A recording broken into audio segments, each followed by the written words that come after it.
Hello दोस्तों, techno शिक्षा आज आपके लिए लाया है आपकी क्लास 12 हिस्ट्री का चैप्टर नंबर 10 और ये है इसका पार्ट नंबर 2। अगर आपने पार्ट नंबर 1 नहीं किया हो तो उसे डिस्क्रिप्शन बॉक्स में से लिंक देखकर आप पहले अच्छे से समझ लें। ओके, तो चैप्टर का नाम है कॉलोनिज्म एंड द कंट्रीसाइड। अगर आपने अभी तक चैनल को सब्सक्राइब नहीं किया है तो प्लीज़ सब्सक्राइब का बटन दबाएं और उसके पास का बेल आइकन को दबाना ना भूलें। वीडियो पसंद आए तो लाइक का बटन प्रेस करें। ठीक है, चलें। और सभी कॉम्पिटिशन्स की प्रिपरेशन करने वाले बच्चे और साथ में सभी 12th क्लास के बच्चे, उन सब के लिए हिस्ट्री काफ़ी इम्पोर्टेंट हो जाती है, तो अच्छे से समझें और अदर्स बच्चों को भी इसे शेयर करना ना भूलें। शुरू करते हैं हम। मैंने कहा पार्ट 1 में हम कर चुके हैं बंगाल और वहाँ के जमींदार के बारे में। इसके बाद जो नीलामी की घटना बर्दवान में हुई थी हमने बताई थी आपको फर्स्ट पार्ट में। राजस्व अदा करने में जो समस्याएं आ रही थी, राजस्व राशि के भुगतान में जमींदार चूक करते थे और जोतदारों का उदय, जमींदारों की ओर से जो प्रतिरोध होता था, यहाँ तक हमने फर्स्ट पार्ट में अच्छे से समझा था। आज शुरू करते हैं सेकंड पार्ट। यहाँ पर द 5th रिपोर्ट से हम शुरू करेंगे आज की क्लास। ओके, तो आज की क्लास शुरू करते हैं। मैंने कहा सबसे पहले द 5th रिपोर्ट, इसके बाद हम पढ़ेंगे कुदाल और हल, राजमहल की पहाड़ियों से। यहाँ तक आपका आज का सेकंड वाला पार्ट होने वाला है। थर्ड पार्ट में हम पढ़ेंगे संथालों के बारे में और बुकानन का विवरण। ओके, चलें करें आज की क्लास शुरू। मैंने कहा 5वीं रिपोर्ट। क्या था 5वीं रिपोर्ट? ये अंग्रेजों की एक सरकारी रिपोर्ट थी, ठीक है, जिसमें ईस्ट इंडिया कंपनी के क्रियाकलापों का विवरण होता था। देखिए, कहता है इन 1813 the report was tabled in the British parliament. 1813 में ब्रिटिश पार्लियामेंट में यह रिपोर्ट पेश की गई थी। It was the 5th of a series of reports on the administrations and activities of the East India Company in India। ये उन report में से 5वीं रिपोर्ट थी जो ब्रिटिश ईस्ट इंडिया कंपनी के प्रशासन और उनकी एक्टिविटीज़ के बारे में बताती थी। ठीक है, 1002 पेजों की ये रिपोर्ट थी। ओके, 1002 पेजों की ये रिपोर्ट थी और 800 से ज़्यादा पेजों के परिशिष्ट बनाए गए थे। क्या था इनमें? जमींदारों और रैयतों की अर्जियां, उनकी रिक्वेस्ट, अलग अलग जिलों के कलेक्टर्स की रिपोर्ट, राजस्व विवरण से रिलेटेड उनकी स्टैटिस्टिकल टेबल्स, अधिकारियों द्वारा बंगाल और मद्रास का जो रेवेन्यू है और जो वहाँ का न्यायिक प्रशासन, उस पर लिखित टिप्पणियाँ, रिटन नोट्स, ये इसमें शामिल किए गए थे। ओके, शुरू करें। कहता है 1760 के दशक के मध्य में, 1760 का दशक में 1760 से 1770, दशक मतलब डिकेड, यानी ग्रुप ऑफ 10 ईयर्स। ओके, कहता है कि मध्य में जब कंपनी ने बंगाल में अपने को स्थापित किया था, बंगाल में पूरी तरह स्थापित हो गई थी। तो मैं आपको बताता हूँ ये दो, एक है प्लासी का युद्ध। प्लासी का युद्ध 1757 में। ओके, क्या था इसमें? कहता है प्लासी का युद्ध। देखिए, एक तो प्लासी का युद्ध मैंने कहा कब? 23 जून 1757। किसके बीच? अंग्रेजों और बंगाल के बीच। बंगाल के थे सिराजुद्दौला, बंगाल के नवाब थे सिराजुद्दौला, और अंग्रेज सेना का नेतृत्व किया था रॉबर्ट क्लाइव ने। समझ आए यहाँ तक? तो मैंने कहा 23 जून 1757 प्लासी का युद्ध, अंग्रेजों का सेनापति रॉबर्ट क्लाइव और बंगाल के नवाब सिराजुद्दौला के बीच। खास बात, सिराजुद्दौला का जो सेनापति था मीर जाफ़र। मीर जाफ़र, आज मीर जाफ़र नाम देशद्रोही के लिए ही लोग यूज कर लेते हैं ना, सिनोनिम्स बना दिया है। मीर जाफ़र क्या था? ये अंग्रेजों के हाथ बिक चुका था। तो ये ऐसा युद्ध था जो बिना युद्ध लड़े ही इसमें बंगाल के नवाब की हार हुई। कैसे? उनका जो सेनापति था मीर जाफ़र, वही अंग्रेजों की तरफ से मिल चुका था, तो युद्ध करने से पहले ही पासा पलट गया। जो सेनापति सेना को लेके बंगाल के नवाब की तरफ खड़ा था और मुंह मोड़ के दूसरी तरफ चला गया। इस तरह जो बंगाल के नवाब सिराजुद्दौला थे, बिना युद्ध के ही युद्ध हार गए थे। समझ आया आपको? तो कहता है इसके बाद जो भारत में अंग्रेज एक शक्ति के रूप में उभरे और 200 वर्ष तक राज किया। एक दूसरा इंपॉर्टेंट युद्ध आ जाता है बक्सर का युद्ध। बक्सर का युद्ध अक्टूबर 1764, ठीक है। हाँ जी, कहता है 22 अक्टूबर 1764 में बक्सर नगर, बिहार की तरफ ये बक्सर है, ठीक है। ईस्ट इंडिया कंपनी के हेक्टर मुनरो, क्या नाम आया हमने कहा, हेक्टर मुनरो। और देखो ये था ब्रिटिश सेनापति। और किसके बीच लड़ा गया था ये युद्ध, मुगल, बंगाल के नवाब और अवध के नवाब। तो बंगाल के नवाब थे मीर कासिम, अवध के नवाब थे शुजाउद्दौला और मुगल बादशाह थे शाह आलम द्वितीय। इन तीनों की संयुक्त सेना को हेक्टर मुनरो ने हरा दिया। समझना कहानी क्या है, मैंने कहा बंगाल के नवाब मीर कासिम, मुगल बादशाह शाह आलम द्वितीय सेकंड और अवध के नवाब शुजाउद्दौला, इन तीनों की संयुक्त सेना को हेक्टर मुनरो ने हराया। ओके, तो भारत के जो 3 मेन शक्तिशाली शासक थे इनको हरा करके इस तरह भारत में ब्रिटिश पूरी तरह छा चुके थे 1764। हमने कहा था ना 1760 के दशक के मध्य में, तो वो इसी युद्ध की बात करता है। ओके, और इस युद्ध के बाद कहता है बंगाल, बिहार, झारखंड, उड़ीसा और बांग्लादेश, इनकी दीवानी और राजस्व का अधिकार ब्रिटिश के हाथ में चला गया था।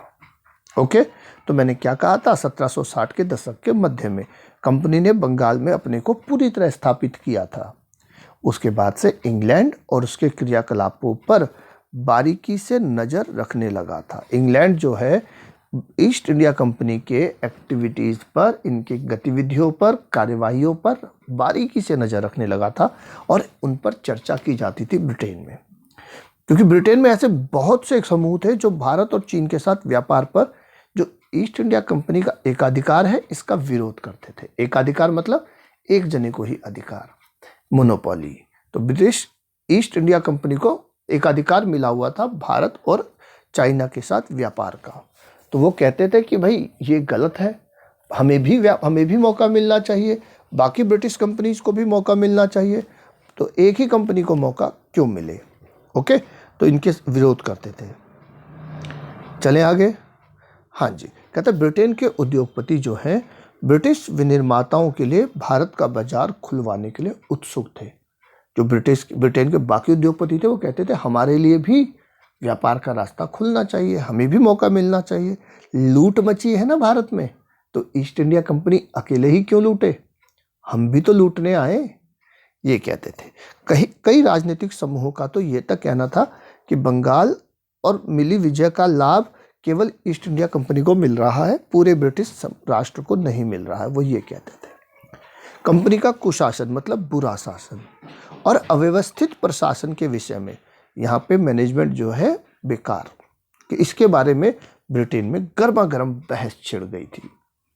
कंपनी के अधिकारियों के लोभ लालच, कंपनी के जो अधिकारी हैं, कंपनी कौन सी, ईस्ट इंडिया कंपनी, जो इसके अधिकारी हैं, लोभ लालच और भ्रष्टाचार की घटनाएं, इनका ब्रिटेन के समाचार पत्रों में खूब विवरण होता था, खूब उछाला जाता था। कहते ब्रिटिश संसद ने भारत में कंपनी के शासन को विनियमित और नियंत्रित करने के लिए 18वीं शताब्दी के अंतिम दशकों में कई सारे एक्ट जो हैं वो पास किए। तो 18वीं शताब्दी के अंतिम दशक, 18वीं शताब्दी कौन सी होती है मैंने पहले भी समझाई थी। 18वीं शताब्दी मतलब 1701 से लेकर 1800 तक। ओके, तो 1800 से पहले मतलब अंतिम दशक में, मतलब ये हम बात कर रहे हैं 1780 1790 से 1800 के बीच की। तो उसमें कई एक्ट जो है वो पारित किए गए थे कि ईस्ट इंडिया कंपनी है इसको कंट्रोल करने के लिए, रेगुलेट करने के लिए, और कंपनी को बाध्य किया गया था, फोर्स किया गया था कि भारत के जो प्रशासन है इसके बारे में टाइम टू टाइम अपनी रिपोर्ट वो भेजे। ठीक है, कंपनी के कामकाज की जांच के लिए कई कमेटीज बनाई गई थी। ऐसे ही 5वीं रिपोर्ट एक ऐसी ही रिपोर्ट थी जो कि एक प्रवर समिति के द्वारा बनाई गई थी, सेलेक्ट की गई थी। ठीक है, तो ये रिपोर्ट भारत में ईस्ट इंडिया कंपनी के शासन के स्वरूप पर, कि उनका किस तरह का शासन है ईस्ट इंडिया कंपनी का भारत पर, ब्रिटिश संसद में गंभीर वाद विवाद का आधार बना। इस रिपोर्ट के आधार पर ब्रिटिश पार्लियामेंट में डिबेट्स हुई, गंभीर वाद विवाद हुए, उसका आधार बनी ये रिपोर्ट।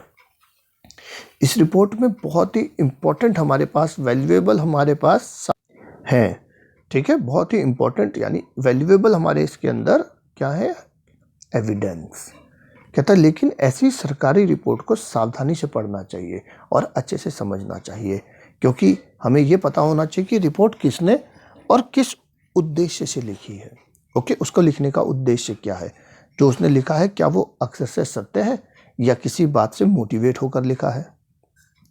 ठीक है, अगला टॉपिक इसमें हम पढ़ते हैं 5th रिपोर्ट के बाद, कुदाल और हल। कुदाल आपको चित्र भी दिख रहा है, कुदाल आपने देखी होगी। ओके, हल आप जानते ही हैं, ये बैल के साथ भी बांधा जाता है। ओके, तो टॉपिक है हमारा कुदाल और हल। आओ शुरू करें। कुदाल, कुदाल का प्रयोग पहाड़ी लोगों द्वारा किया जाता था। देखिए आपको इस तरह खेत में छाटा जाता है झाड़ियों को कुदाल के द्वारा। और हल ये संथाल लोगों द्वारा प्रयोग किया गया है। यहाँ पर जो कुदाल और हल हैं ये द्योतक हैं, यानी सिंबलाइज्ड हैं। कुदाल है राजमहल के पहाड़िया वर्ग के लिए और हल है संथाल लोगों का, तो ये इन दोनों के लिए सिंबलाइज्ड किया गया है। ओके, तो शुरू करते हैं। अब हम कहता है बंगाल की जो गीली ज़मीनों का जो हम अभी तक पढ़ रहे थे उससे ध्यान हटाकर सूखे अंचल जो ड्राइड एरिया हैं और स्थायी कृषि क्षेत्र से हटाकर अब झूम कृषि के क्षेत्र पर अपना ध्यान केंद्रित करते हैं, फोकस करते हैं। Let's us now shift our focus from the wetlands of Bengal to dryer zones. अभी तक हमने वेटलैंड्स पढ़े, बंगाल के वो इलाके जहाँ पर खेती अच्छी होती है, जमींदार है, रैयतवाड़ी व्यवस्था है ना। तो हमने कहा अब हम चलते हैं उस इलाके की तरफ जो सूखा है, स्थायी कृषि नहीं हो रही, जहाँ पर झूम कृषि यानी शिफ्टिंग एग्रीकल्चर हो रहा है।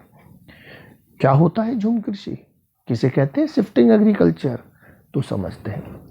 झूम कृषि एक आदिम प्रकार की कृषि है। इसमें क्या करते हैं, पेड़ों को, पौधों को, जंगलों को काटकर वहाँ पर जला करके जो है भूमि को प्लेन कर देते हैं और वहाँ पर करते हैं खेती। ओके ओके, शाबाश। कुदाल का प्रयोग करके जंगलों को साफ करते हैं और वहाँ पर करते हैं खेती। अब उसके बाद कहता है कुछ वर्षों तक उसको परती छोड़ दिया जाता है। एक जगह हमने खेती करी, मैंने कहा मान लो हमारे पास है पूरा लैंड, हमने यहाँ पर खेती करी, यहाँ पर इसको जंगल को साफ किया, खेती करी, 1 साल खेती करी, फिर हमने इसको खेत को छोड़ दिया खाली। अब हमने ये एरिया साफ किया जंगल का, अब हमने इस एरिया में खेती करी, पहले 1 अब 2, फिर हमने यहाँ पर 1 साल खेती करी और फिर जंगल को छोड़ दिया, वैसे ही ज़मीन को छोड़ दिया खाली। फिर हम आ गए तीसरी तरफ, हमने इसे साफ किया और यहाँ पर हमने खेती शुरू करी। फिर 1 साल खेती करने के बाद फिर हमने इसको खाली छोड़ दिया और इस चौथी ज़मीन की तरफ आ गए, हमने यहाँ जंगल साफ किया और यहाँ खेती करी। ठीक है, अब जब हमारे पास फिर हम बाद में वापस यहीं पर आ गए दोबारा। ओके, फिर हमने दोबारा यहाँ पर खेती करी। ओके, तो इस तरह फिर हमने यहाँ पर खेती शुरू कर दी। ओके, चले आगे। फिर हमने दोबारा इस तरह जब यहाँ करी, उसके बाद हमने यहाँ करी, फिर यहाँ करी, दोबारा फिर यहाँ करी और फिर वापस यहाँ आ गए। तो ऐसे हम बदल बदल कर खेती कर रहे हैं। बदलने से क्या फ़ायदा है, जब हमने यहाँ पर खेती करी तो जब हम कोई चीज़ उगाते हैं तो ज़मीन में उर्वरता कम हो जाती है। ठीक है ना, उर्वरता कम हो जाती है। तो फिर हमने उसको खाली छोड़ा तो उसका वो जो उसमें से पदार्थ कम हो जाते हैं, ठीक है, वो सारे के सारे उसको वापस मिल जाते हैं। नाइट्रोजन, फास्फोरस वो दोबारा से अपने बना लेती है। तो इसीलिए उसको खाली छोड़ा जाता है कि कुछ साल जब वो खाली रहेगी तो ज़मीन दोबारा से उपजाऊ हो जाएगी। यानी यहाँ पर प्राकृतिक तरीके से खेती की जाती है। ठीक है, कृत्रिम खाद का प्रयोग नहीं कर रहे हैं। तो कहता है इस प्रकार की कृषि को श्रीलंका में चेना कहते हैं, इंडोनेशिया में लदांग और रोडेशिया में मिल्पा कहते हैं। झूम कृषि। अब हमारा जो टॉपिक है इन द हिल्स ऑफ राजमहल, राजमहल की पहाड़ियों में। ठीक है, देखते हैं इस टॉपिक को शुरू। राजमहल की पहाड़ियों में कहता 19वीं शताब्दी के प्रारंभिक वर्षों में बुकानन ने राजमहल की पहाड़ियों का दौरा किया। ये राजमहल की पहाड़ियाँ कहाँ हैं जानते हैं, ये है आज का जो आपका झारखंड वाला इलाका है, झारखंड, यहाँ पड़ती है राजमहल की पहाड़ियाँ।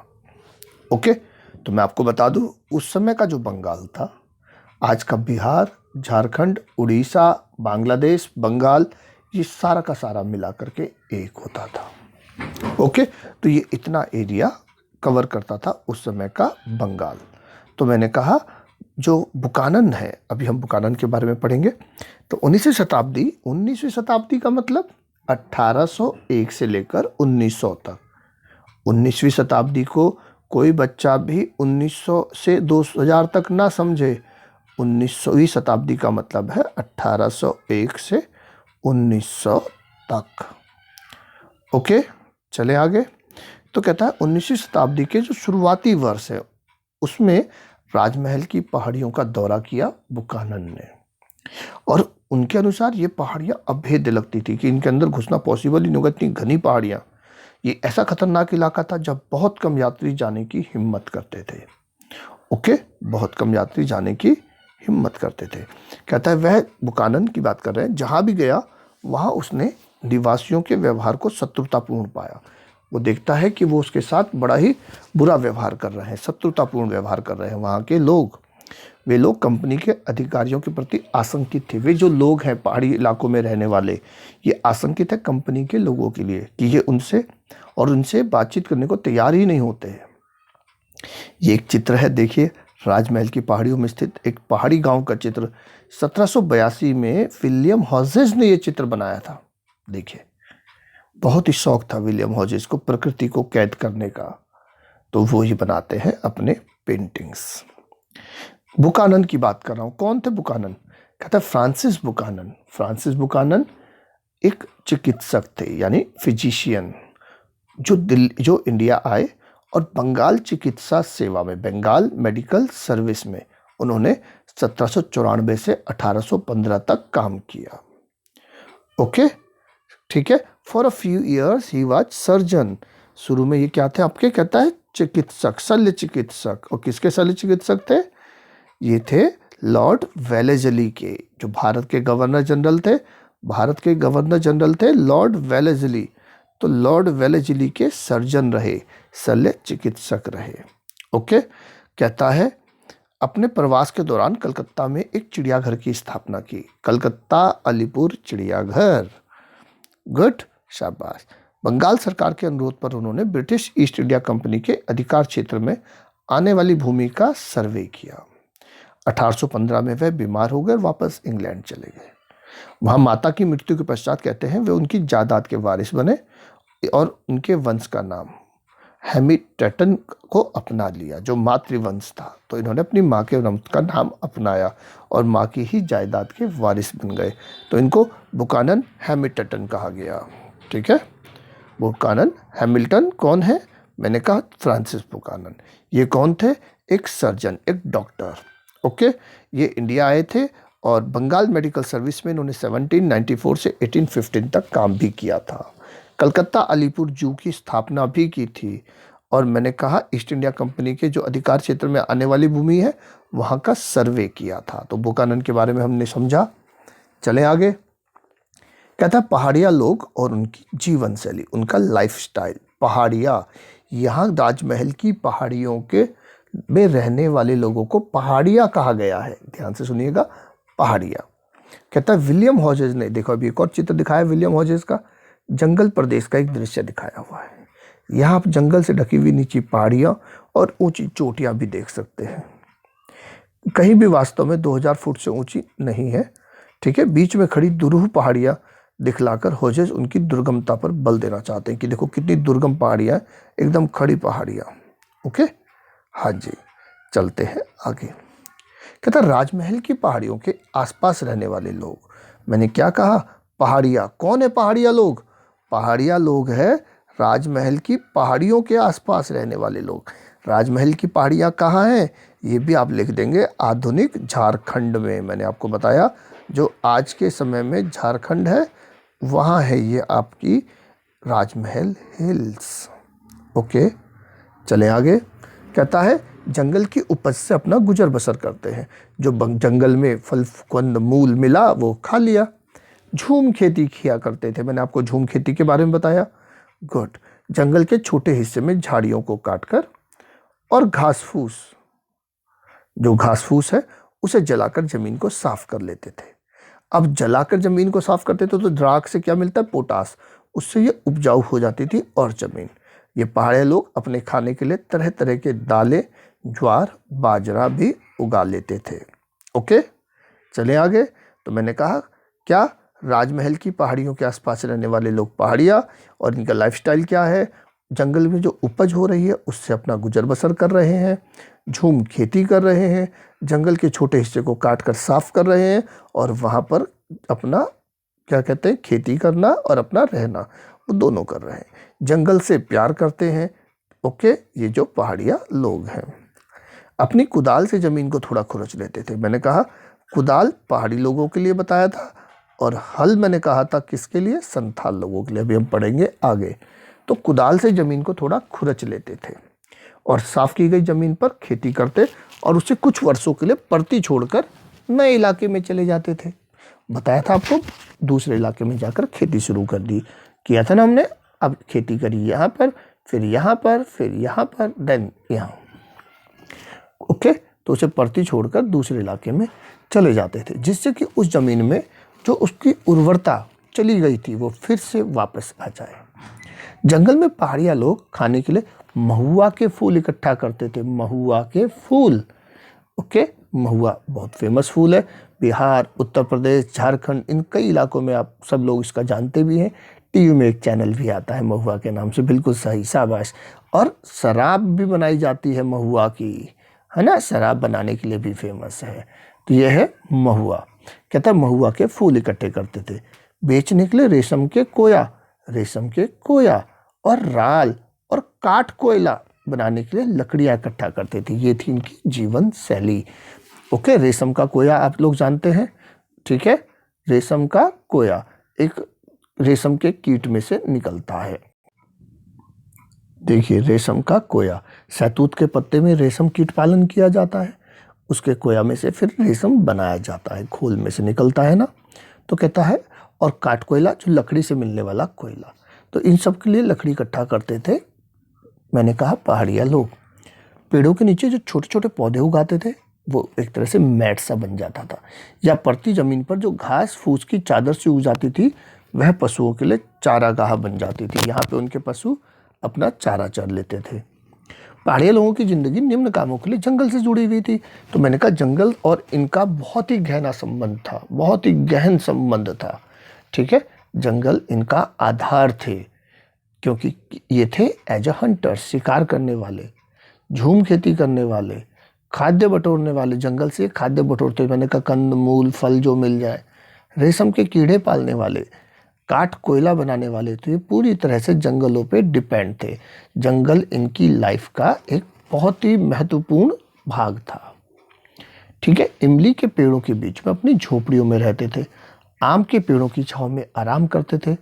पूरे प्रदेश को अपना निजी भूमि मानते थे कि सारा अपना ही है, अभी यहाँ खेती करी, अब वहाँ खेती कर ली, अब वहाँ कर ली।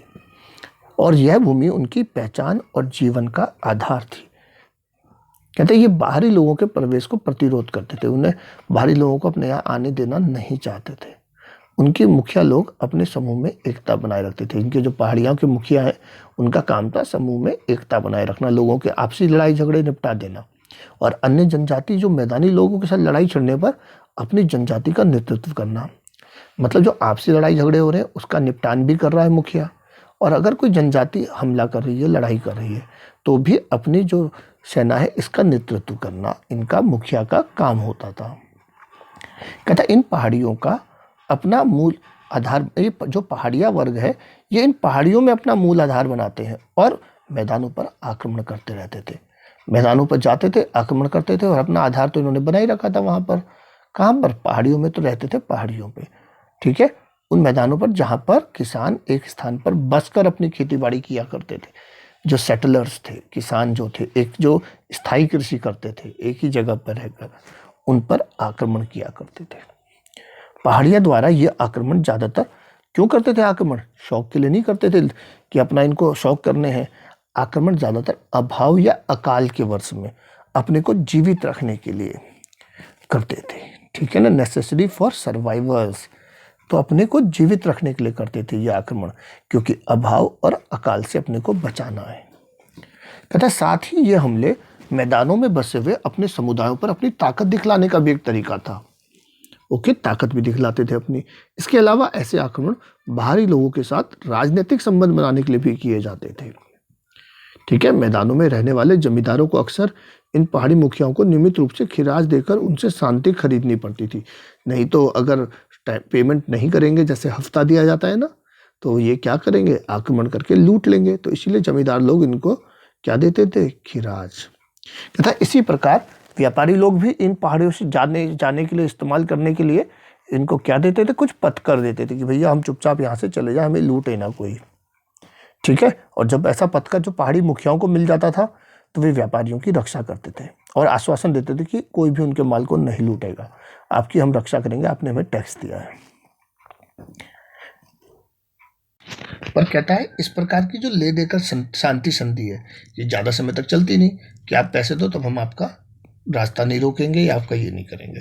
तो ज़्यादा समय तक ये ले देने वाली संधि नहीं चली।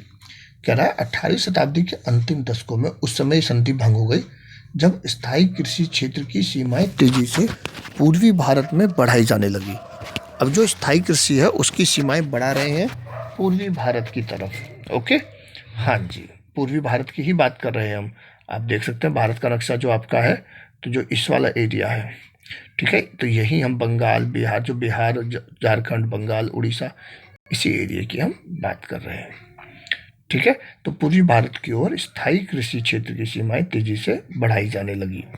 कहता है अंग्रेजों ने जंगलों की कटाई सफाई के काम को मोटिवेट किया, प्रोत्साहित किया, एनकरेज किया कि साफ करो जंगलों को। जमींदारों और जोतदारों ने प्रति भूमि को, जो प्रति मतलब जो उन्होंने छोड़ दी थी कि अब इसको बाद में करेंगे, तो जमींदारों और जोतदारों ने उसमें धान के खेतों में बदल दिया, वहां पे धान की खेती कर दी, ठीक है। अंग्रेजों ने स्थायी कृषि का विस्तार किया। क्यों किया? क्योंकि अंग्रेजों को इससे रेवेन्यू मिलता था। जंगल वाले तो कुछ देते नहीं थे, जो स्थायी कृषि करेगा वो टैक्स देगा, वो राजस्व देगा। इसलिए अंग्रेजों ने स्थायी कृषि के क्षेत्र को, मैंने कहा, विस्तार किया। अंग्रेज जो है जंगलों को बेकार समझते थे, उजाड़ मानते थे, और जो जंगली है, वनवासी है, जो जंगलों में रहने वाले पहाड़िया वर्ग है, इनको असभ्य, बर्बर, उपद्रवी, क्रूर मानते थे, ठीक है कि ओके। कहता है जिन पर शासन करना उनके लिए कठिन था, क्योंकि ये किसी की सुनते नहीं थे, ये अपने में मस्त रहते थे, ये अंग्रेजों को टैक्स नहीं देते थे।